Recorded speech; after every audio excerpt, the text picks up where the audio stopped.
The morning light filtered through the tall windows of Kensington Palace, but Kate Middleton wasn't looking at the gardens. Her hands trembled as she held the letter. The words blurred through her tears. It was the third one this month, each more cutting than the last, anonymous, cruel. Someone inside the palace wanted her gone. She folded the paper quickly, but she heard footsteps. William was already dealing with so much. The press. The family tensions. She couldn't add this to his burden. Not yet, but someone else had noticed. Princess Anne stood in the doorway, her sharp eyes missing nothing. She had been a royal longer than anyone else still working. She knew the games people played behind golden doors. She knew when someone was being hunted.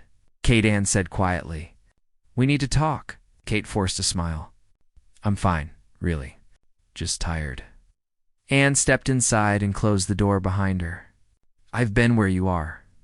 Different decades, same palace, same poison." Kate's smile faded. Anne sat down across from her, not as a princess, but as a woman who had survived. "Show me the letters." Kate hesitated. Then slowly, she pulled out the small stack she had hidden in her desk drawer. Anne read each one, her face growing harder with every word.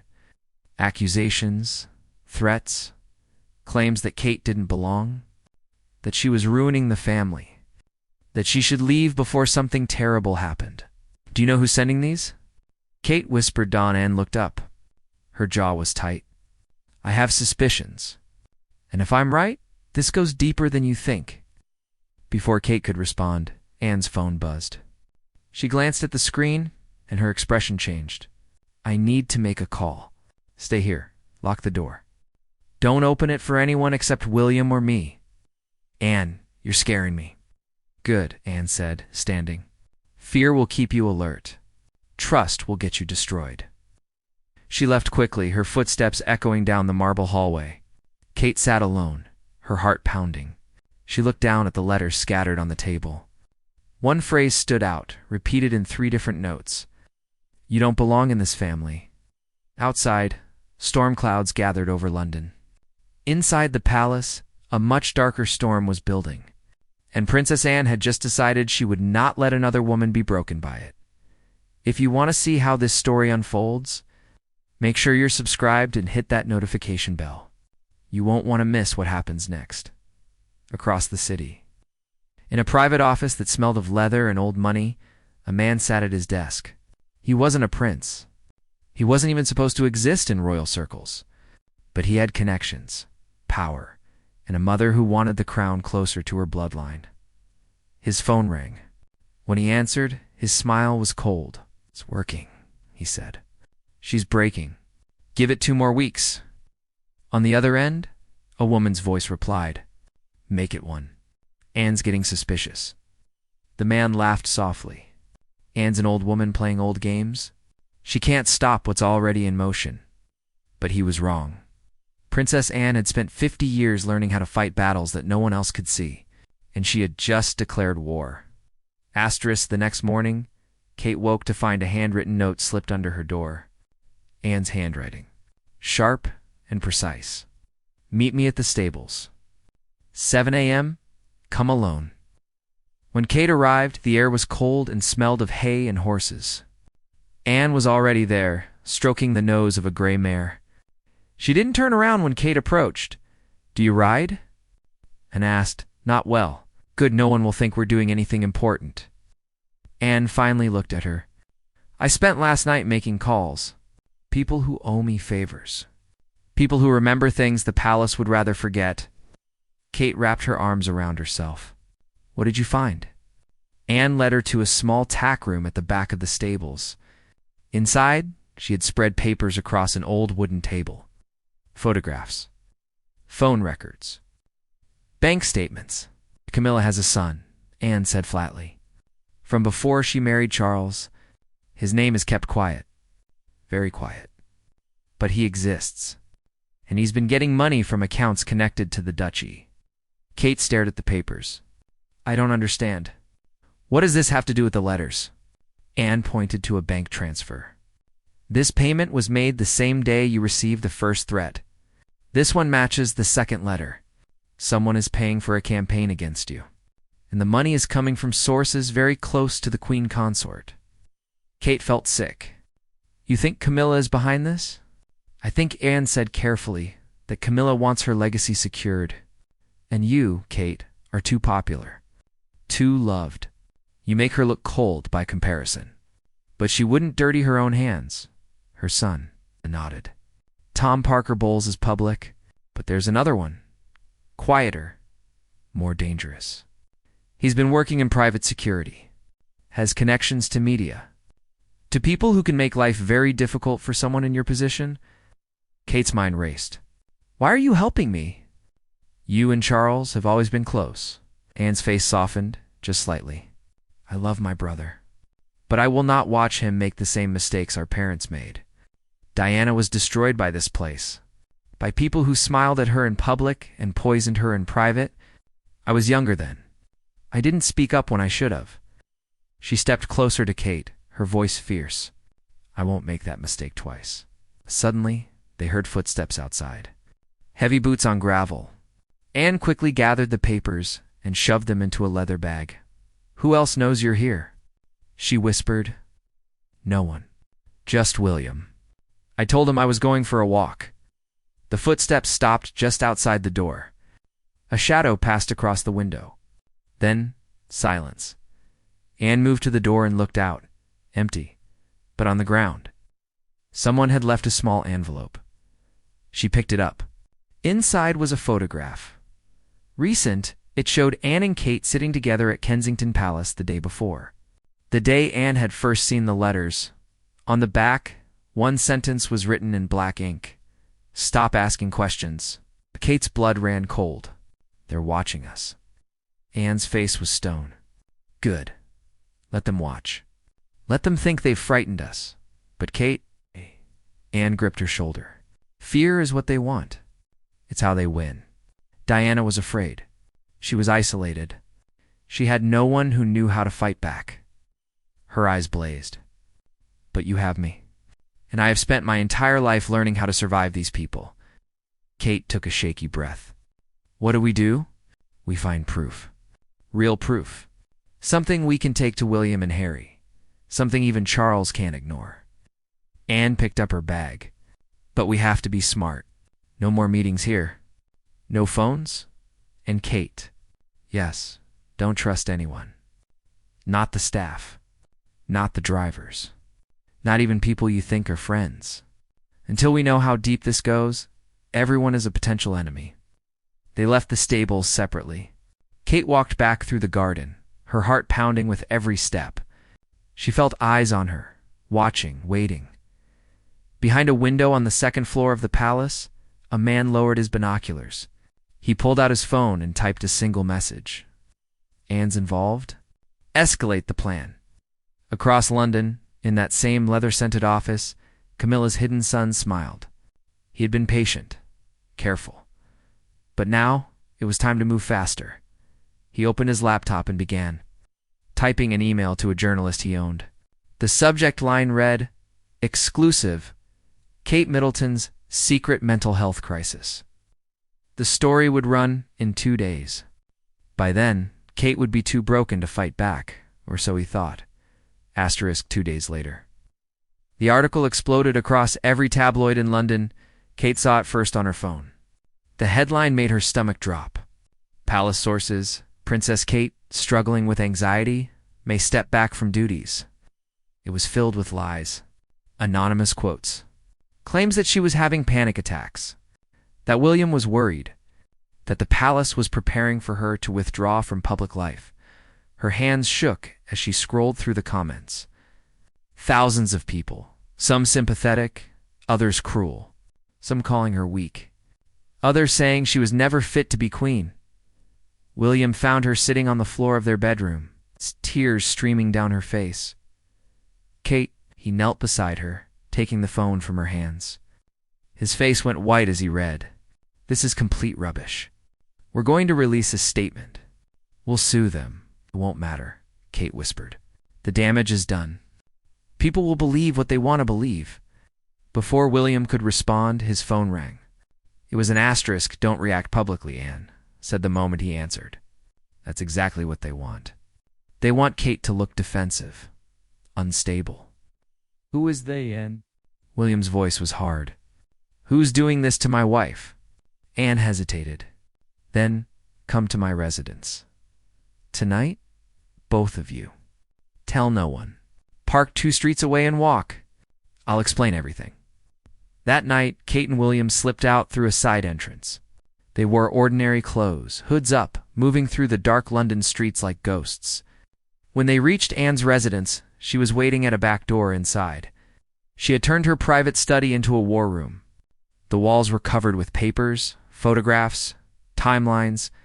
At the center was a large photo of a man in his early 40s. Handsome, confident, dangerous. His name is Marcus Bowles, Anne said. Camilla's son from her first marriage. Before Tom, before any of the public children. He was raised quietly out of sight, given a different last name for most of his life. But 5 years ago, when Charles became king and Camilla became queen consort, Marcus decided he wanted more. William stared at the photo. I've never heard of him. That's the point, Anne replied. He's a ghost. Works in private security, has contacts in media, politics, intelligence. He's been building power in the shadows. And he's decided that Kate is a threat to his mother's legacy. Kate stepped closer to the wall. Why me? Because you're loved, Anne said simply. The public adores you. When people think of the future of the monarchy, they see you and William, not Charles and Camilla. Marcus knows that when Charles is gone, Camilla's influence dies with him, unless he can secure it now. By destroying Kate, William said, his voice cold with fury. Anne nodded. By making her look weak, unstable, unfit. If Kate steps back, Camilla steps forward. She becomes the strong matriarch. The press shifts the narrative. And Marcus gets what he wants, permanent place in the royal circle, with power that lasts beyond his mother's lifetime. William ran his hand through his hair. We go to my father. We show him this. He'll stop it. But Anne's face was sad. Charles loves Camilla. You know that? If we accuse her son without absolute proof, Charles will choose her. He'll see it as an attack on his wife. And we'll lose any chance we have to protect Kate. And what do we do? Kate asked. Her voice was steadier now. The tears were gone. In their place was something harder. Anger. Anne smiled just slightly. We set a trap. She pulled out a laptop and opened a video file. It showed Marcus meeting with a journalist at a dark cafe. Anne turned up the volume. Make sure the story runs on Thursday, Marcus was saying. I want maximum impact.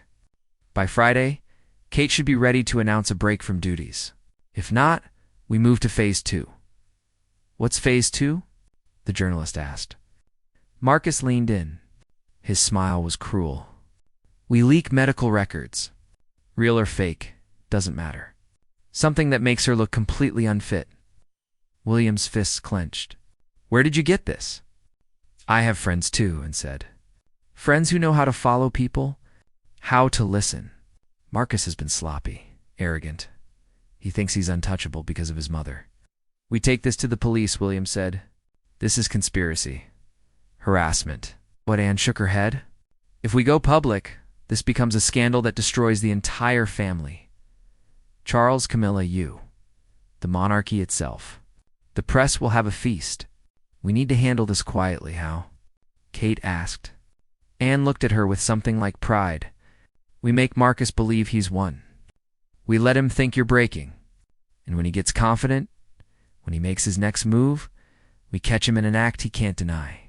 Something even Camilla can't protect him from. William looked at his wife. Kate, if you want out of this, if you want to actually step back. No, Kate said firmly. I'm done running. I'm done being scared. She looked at Anne. Tell me what to do. Anne's smile was sharp. We're going to give Marcus exactly what he wants. A public appearance where you look fragile, vulnerable, it will draw him out. He'll want to push harder to finish the job. And then? William asked. Then, Anne said, we show him what happens when you go to war with the wrong princess. Outside, rain began to fall. Thunder rumbled in the distance. Inside that room, 3 royals who had been pushed, threatened, and underestimated began to plan their counterattack. Marcus Bowles was about to learn that Princess Anne didn't just protect people. She destroyed enemies. The plan was simple, but dangerous. Kate would attend a charity event in 3 days. She would look tired, distracted. The cameras would capture every moment. The press would write their stories. Marcus would believe his campaign was working. And when he made his next move, they would be ready. But Anne had one more card to play first. She made a phone call to someone she hadn't spoken to in years. A palace guard named James Reed. He had served the family for 25 years. Loyal, discreet, and he had seen things. James, Anne said when he answered, "I need to ask you about something that happened in 2019. The night before. Meghan and Harry announced they were leaving. There was a long silence. Then, Your Highness, I signed agreements." "I can't, James. I'm not asking you to break protocol. I'm asking you to save someone who's in the same position Meghan was in. Someone who's being pushed out by people who don't care what it does to the family." Another pause. Then, quietly, "What do you need to know?" "I need to know if you ever saw Marcus Bowles inside the palace. Meeting with staff? Having conversations he shouldn't have been having." James exhaled slowly. "I saw him twice. Once in 2019, talking to a senior aide, and once last year in the private wing. He was coming out of the Queen Consort's rooms late at night." "Did you report it?" "I mentioned it to my supervisor. He told me to forget I saw anything. Said it was family business." Anne's jaw tightened. "James, would you be willing to testify to what you saw? Privately? To the king? If it means stopping what happened to Meghan from happening again?" His voice was firm. "Yes, ma'am." I would. Anne thanked him and ended the call. She now had an eyewitness. Someone inside the palace who could confirm Marcus had access, had influence. But she needed more. She needed to catch him in the act. The charity event arrived. Kate stood in front of her mirror, putting on her armor. A pale blue dress. Simple jewelry.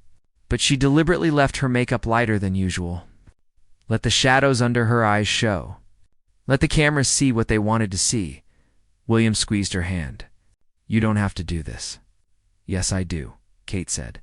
"For every woman who's been pushed out, who's been told she wasn't enough." She looked at her husband. "I won't let them win." At the event, Kate played her part perfectly. She smiled, but the smiles didn't reach her eyes. She paused mid-sentence once, as if losing her train of thought. She touched her forehead like she had a headache. Every gesture was calculated. Every moment designed to look like a woman on the edge. The cameras ate it up. By that evening, the headlines were screaming. Kate's public struggle. Is the Princess of Wales about to break? In his office, Marcus watched the news coverage with satisfaction. He poured himself a whiskey and called his contact at the tabloid. "It's time for phase 2, he said. "I want those medical records leaked by tomorrow morning." "Are you sure?" the journalist asked. "This could get messy." "It's already messy," Marcus replied. "Now we just need to finish it." Act. But Marcus didn't know that Anne had planted someone at that tabloid. A junior editor who owed her a favor. Someone who would alert them the moment Marcus made his move. At midnight, Anne's phone buzzed. A text message with a single word. "Now." She called William and Kate immediately. "He's leaking medical files. Fake ones. We have maybe 6 hours before they go public." William was already on his feet. "What do we do?" "We move first," Anne said. "I'm calling your father. Right now." 10 minutes later, Anne, William, and Kate stood in Charles's private office. The king looked exhausted. Older than his years, he held up a hand before any of them could speak. "I know why you're here," Charles said quietly. "Camilla received a phone call tonight. Someone claiming to have evidence of misconduct. They're demanding money to keep it quiet." Anne's eyes widened. "Marcus is being blackmailed?" "No," Charles said, his voice heavy. "Marcus is the blackmailer. I had palace security run a trace." The call came from his phone. "He's attempting to extort money from his own mother, using threats about Kate as leverage." Kate felt her knees weaken. William caught her arm. "So Camilla didn't know?" she whispered. Charles shook his head. "She's been protecting him for years, keeping him hidden, giving him money when he asked. But she didn't know he was doing this." He looked at Kate, and for the first time, she saw something like regret in his eyes. "I'm sorry. I should have seen it sooner." Anne stepped forward. "Charles, we have evidence. Recordings, witnesses. Marcus has been orchestrating a campaign to drive Kate out. He's been paying journalists, threatening staff, and now he's trying to blackmail Camilla." Charles picked up his phone. "I've already called Palace Security. They're bringing Marcus in now." 30 minutes later, Marcus Bowles was escorted into the palace through a side entrance. He was smiling, confident, until he saw who was waiting for him. Charles, Camilla, Anne, William, Kate, and James Reed, the guard who had seen everything. Marcus's smile faded. "What is this?" "This," Anne said, stepping forward with a folder in her hand, "is the end of your game." She dropped the folder on the table. Inside were the recordings, the bank statements, the photographs, the testimony from James, everything. "You tried to destroy Kate to secure power for yourself," Anne continued, her voice like ice. "You used your mother's position. You blackmailed staff. You paid journalists to print lies. And when that wasn't enough, you tried to extort your own mother." Marcus looked at Camilla. For a moment, something like panic crossed his face. "Mother, I was trying to protect you. To protect our family." Camilla's face was stone. "You were not my family," she said quietly. "Not anymore." Charles stood. "Marcus Bowles, you are permanently barred from royal properties. Any contact with members of this family will be considered harassment and prosecuted accordingly. Your financial support ends today. And if you ever speak publicly about any of this, we will release every piece of evidence we have against you." Marcus's face went white. "You can't do this." "I'm your nobody," Anne said coldly. "You were always nobody. You just forgot it." Security escorted Marcus out. He didn't look back. When the room was empty, except for the family, Kate finally let herself breathe. William pulled her close. Charles approached them slowly. "Kate," he said, "I owe you an apology. I should have protected you better." Kate met his eyes. She saw a father who was tired, who had made mistakes, who was trying. "Thank you," she said simply. Camilla stood by the window, her back to them. Anne walked over and stood beside her. For a long moment, neither spoke. Then Camilla said very quietly, "You were right about him. You were always right." Anne didn't gloat, didn't lecture. She simply said, "He's gone now. That's what matters." As Kate and William left the palace that night, the rain had stopped. The sky was clearing. Stars were beginning to appear. Kate took William's hand. "It's really over?" "It's over," he said. But as they drove away, Princess Anne stood on the palace steps, watching them go. She had won this battle. She had protected Kate, but she knew the palace would always have shadows. Always have people who wanted power more than they wanted peace. And Princess Anne would be ready. Always. 3 weeks passed in silence. No headlines. No threats. No letters. Kate began to breathe again. She returned to her royal duties with renewed strength. The public noticed. The woman who appeared at a children's hospital opening was different from the one who had looked so fragile weeks before. She was confident, glowing real. The press couldn't figure out what had changed. They wrote their theories. A vacation. Marriage counseling. New medication. They didn't know the truth. That sometimes survival isn't about being saved. It's about learning to fight back. One morning, Kate received a handwritten note delivered to her private office.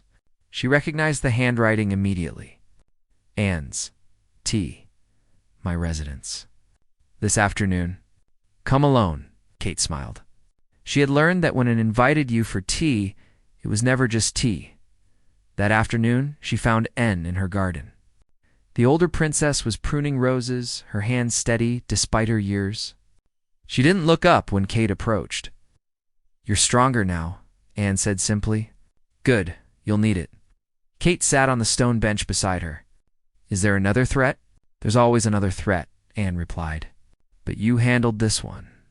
That matters. She finally looked at Kate. I wanted to tell you something. About Diana? Kate's breath caught. Anne rarely spoke about William's mother. I wasn't kind to her, Anne continued. When she first married Charles, I thought she was too young, too emotional, too unprepared for what this life required. She clipped another rose stem. I was right about her being unprepared, but I was wrong about everything else. Anne, let me finish. Anne's voice was gentle, but firm. Diana needed someone to protect her, someone to teach her how to survive in this place. I didn't do it. I told myself it wasn't my responsibility, that she needed to be stronger. She looked at Kate with eyes full of old regret. She died thinking she was alone, that no one in this family cared if she lived or drowned. Kate reached out and touched Anne's hand. You protected me. You saved me. I corrected a mistake, Anne said. I won't fail another woman the way I failed her. They sat in silence for a moment. A breeze moved through the garden, carrying the scent of roses. There's something else, Anne said. She pulled an envelope from her jacket. This arrived at my office yesterday. No return address. Kate opened it. Inside was a single photograph.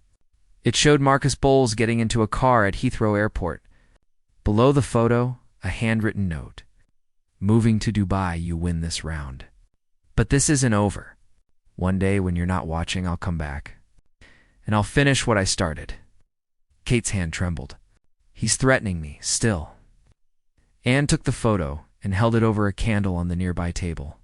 The paper curled and burned. Empty threats from an empty man.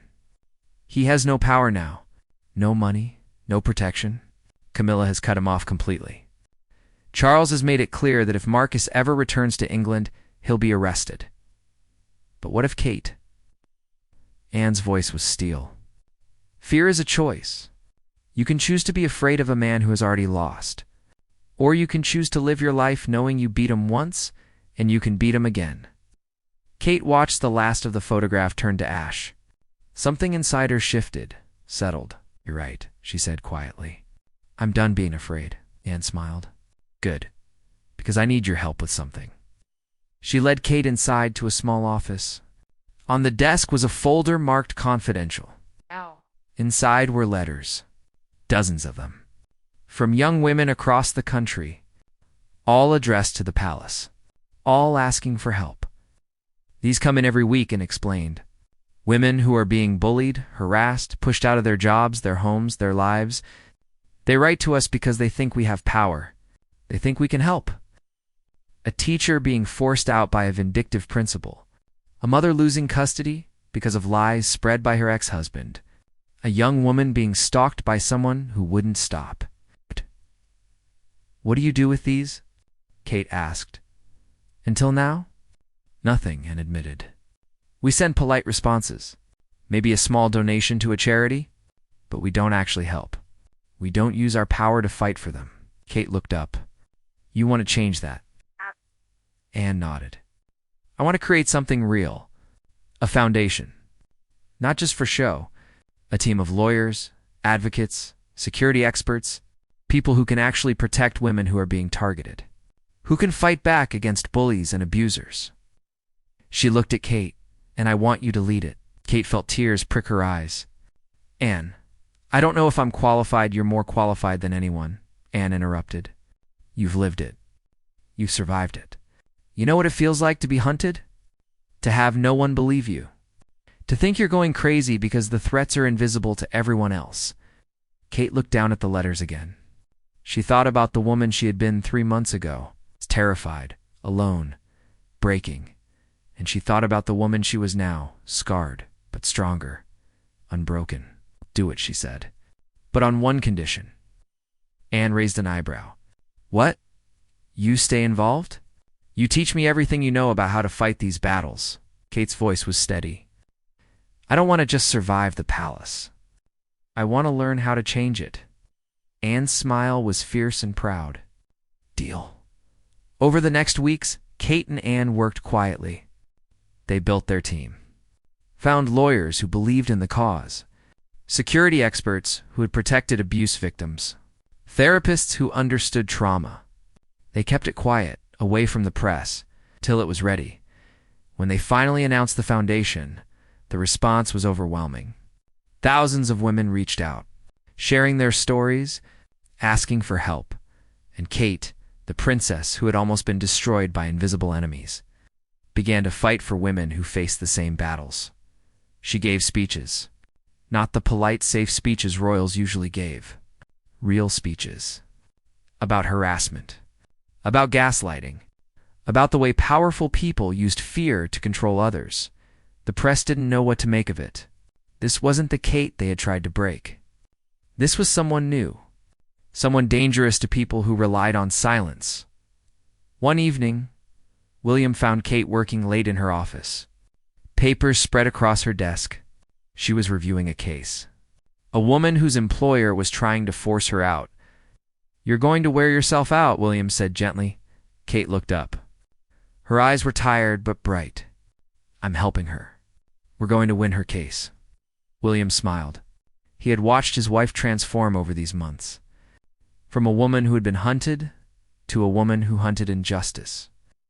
"My mother would be proud of you," he said quietly. Kate stood and wrapped her arms around him. "I hope so, because I'm doing this for her. And for every woman who wasn't protected the way she should have been." That night in her residence, Princess Anne received a message. From James Reed, the guard. It was a photo taken that afternoon. It showed Marcus Bowles at the Dubai airport. But he wasn't alone. He was with someone. A woman in her 50s, expensive clothes, cold eyes. Below the photo, James had written, "She's a political strategist. Works for wealthy clients who want to destroy their enemies." "Thought you should know." Anne stared at the photo. Marcus hadn't given up. He was regrouping, planning, and he had found someone to help him. She forwarded the photo to Kate with a simple message. "Stay alert. This isn't over yet." 6 months later, Kate was in the middle of a foundation meeting when Anne called. "Come to my residence. Now it's urgent." 20 minutes later, Kate walked into Anne's study and found her staring at a laptop screen. Her face was pale. "What's wrong?" Anne turned the laptop toward her. It showed a website, professional, expensive, at the top. Headline, "The Truth About Kate Middleton, a Palace Insider's Story." Kate's stomach dropped. "What is this?" "It goes live in 48 hours, Anne said. "It's a tell-all. Supposedly from a palace staff member. It claims you had multiple affairs, that you faked your medical issues for attention, that you're planning to divorce William." Kate felt the old fear creeping back. "It's all lies." "Of course it's lies," Anne said, "but lies with enough detail to sound believable. Specific dates, names, events that actually happened, but twisted." She pulled up another screen. "The website is registered through a shell company, but I had my people trace it. It leads back to Dubai," Marcus, Kate whispered. Anne nodded grimly. "He spent 6 months building this, working with that strategist, creating a story designed to destroy you. And this time, he's making sure it can't be traced back to him directly." Kate sat down heavily. "So what do we do? Sue? Deny it?" "If we deny it, we look defensive. If we sue, it becomes a story that runs for months." Anne closed the laptop. "We need to stop it before it launches." "How?" Anne's expression was calculating. "We find out who the supposed palace insider is. Because Marcus would need someone on the inside to make this believable. Someone who could provide real details about palace life." Kate thought for a moment. Then her eyes widened. "Sarah, the assistant who was let go 3 months ago?" Anne pulled up a file. "Sarah Mitchell. Worked in the private offices for 2 years. Was dismissed for sharing private information with the press." She looked at Kate. "Did you ever suspect she was feeding Marcus's information?" "No, but she always seemed resentful, like she thought she deserved more." Kate stood up. "Can we find her?" "Already done," Anne said. "She's in Dubai, living in an expensive apartment she couldn't possibly afford on her severance package. Kate's mind raced. We need to talk to her. Get her to tell the truth about who's paying her. She won't talk to us, Anne said. But she might talk to someone else. 2 hours later, James Reed sat across from Sarah Mitchell in a cafe in Dubai. He had flown out that morning, told her he wanted to warn her about something, that the palace was planning to sue her. Sarah looked nervous. I didn't do anything wrong. I'm just telling my story. Your story? James leaned forward. Sarah, I was there. I worked in that palace for 25 years. Half the things in that article never happened. You're being used. I'm being paid, Sarah shot back. More money than I ever made working for them. By who? James asked. Who's really behind this website? Sarah hesitated. I signed an agreement. I can't, Sarah. James's voice was gentle but firm. I know about Marcus Bowles. I know he's paying you. And I know that when this blows up, and it will blow up, he's going to disappear. And you're going to be the one left holding all the blame. Sarah's hand shook. He said it was safe, that it couldn't be traced. Nothing's safe, James said. And Kate Middleton isn't the weak target Marcus thinks she is. She has protection now. People who will fight back. And when they do, are you really willing to go to prison for a man who doesn't care what happens to you? Sarah stared at her coffee. For a long moment, she said nothing. Then quietly, what do you want me to do? 12 hours later, Anne played a recording for Kate, Sarah's voice confessing everything. How Marcus had contacted her. How much he paid her. The things he had asked her to lie about. And most importantly, how he had threatened her when she tried to back out. This is blackmail, Sarah said on the recording. He told me if I didn't go through with it, he'd make sure I never worked again. That he'd ruin me? Kate listened to the entire recording. When it ended, she looked at Anne. What now? Now, Anne said, we give Marcus a choice. He pulls the website, returns to his hole in Dubai, and never contacts you or anyone in this family again. Or we release this recording to the press, along with all the evidence we have of his previous campaign against you. We let the world know exactly what kind of man he is. Kate felt a surge of power. And if he refuses? Anne's smile was cold. Then we destroy him, completely, publicly, and we make sure he never threatens anyone again. Anne called Marcus herself. Put him on speakerphone so Kate could hear. You have a choice? Anne said, without preamble. Pull the website, disappear, or we release everything. X. Marcus laughed. You're bluffing. You wouldn't risk the scandal. Try me, Anne said. I've spent 50 years protecting this family's reputation. But I'll burn it all down before I let you hurt Kate again. The laughter stopped. You wouldn't. I'm Diana's sister-in-law, Anne said quietly. I watched her die because people like you made her life unbearable. I failed her. I won't fail Kate, so make your choice. Now. There was a long silence. Then the website goes down. But this isn't over, as Kate said, speaking for the first time. It is. Because if you ever come near me or my family again, I won't need Anne to protect me. I'll destroy you myself. She ended the call. Her hand was steady. Within an hour, the website disappeared. Sarah was given protection and a new identity. Marcus Bowles vanished back into whatever shadows he'd crawled from. That evening, Kate stood in her children's nursery watching them sleep. George, Charlotte, Louis, peaceful, safe, protected. William came up behind her and wrapped his arms around her waist. You did it. You beat him. Kate shook her head. Anne beat him. I just learned how to fight, no, William said. Anne taught you, but you're the one who stood up, who refused to break. Kate turned to face him. I'm not the same person I was a year ago. No, William said softly. You're stronger, fiercer, but you're still you. Still the woman I fell in love with. Kate smiled. Then she looked out the window at the dark London sky. Somewhere out there, Marcus was planning his next move. And somewhere out there, other women were being hunted the same way she had been. But Kate wasn't afraid anymore. She had learned the most important lesson of all. That survival wasn't about hiding. It was about fighting back. And she had learned from the best. Princess Anne stood in her own residence, looking at the same sky. She poured herself a whiskey and raised the glass. In a silent toast to Diana, who deserved better, to Kate, who had become something powerful, and to all the women who were still fighting their own battles in silence. Anne had spent her life being called cold, distant, unfeeling. But she knew the truth. Sometimes the most powerful thing a woman could do was teach another woman how to be dangerous, how to protect herself, how to fight back, how to survive in a world that wanted to break her. Kate had learned those lessons, and now she was teaching them to others. The palace would always have its shadows, its threats, its games. But Kate Middleton was no longer prey. She was a guardian, a fighter, a woman who had been pushed to the edge and had come back stronger, and that in thought with satisfaction was a legacy worth protecting. The next morning, Kate received one final message. From Marcus, just 2 words, "Well played." Kate deleted it without responding. She had nothing left to say to him. He was the past, a defeated enemy, a lesson learned. She had work to do.